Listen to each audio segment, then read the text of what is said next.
What's up, Guardians? It's your boy Doodle from Doodles of Destiny, and today I want to share a quick loadout you can use in the Perdition Legend Lost Sector. But before I get into it, don't forget to hit that subscribe button to receive Destiny 2 news, tricks and tips, and all sorts of Destiny 2 content.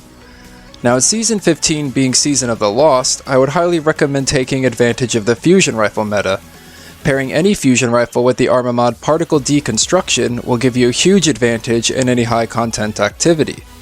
Today's modifiers are Shocker, where Vex spawn pools of radiolarian fluid at their feet when defeated, Arc Burn, which increases the output damage of arc weapons and abilities by 50% for you and your enemies, and Arc and Void shields, which can only be broken with match-made weapons to the shield's element class or an anti-barrier weapon. The rewards dropping today are the exotic arm armor, being the Athrys Embrace for the Hunters, the Icefall Mantles and no backup plans for the Titans, and the Necrotic Grip and nothing Manacles for the Warlocks. There is also a chance of receiving other exotics from the loot pool, enhancement cores, and enhancement prisms. As far as weapons go, I use the BRAYTECH Werewolf auto rifle with anti-barrier mod, the Trinity Ghoul combat bow with overload bow, and the Tarantula linear fusion rifle paired with particle deconstruction. As I mentioned before, in this Lost Sector, you'll be facing enemies with arc shields and void shields, specifically Vex Harpies, which will be in almost every room. There are only 2 void shield minotaurs, one in the first room and one in the second room.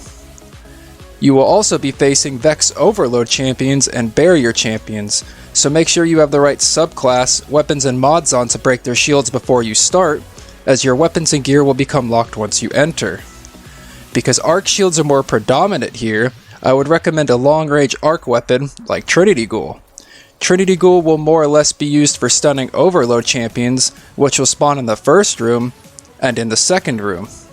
It can also be a great ad clearing tool if you're trying to keep your distance, which is a plus in high content activities.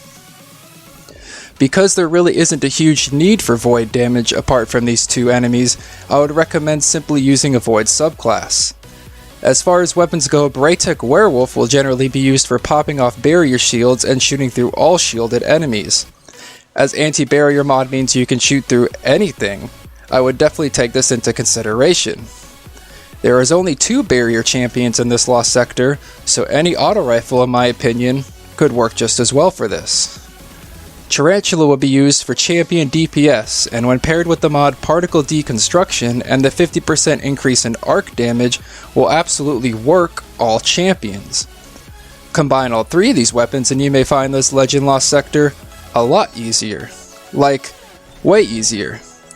Anyways, Guardians, that's all the time I have to focus on this specific Lost Sector. If you find this setup useful or know of any that would make farming this easier, hit the like button and leave a comment down below.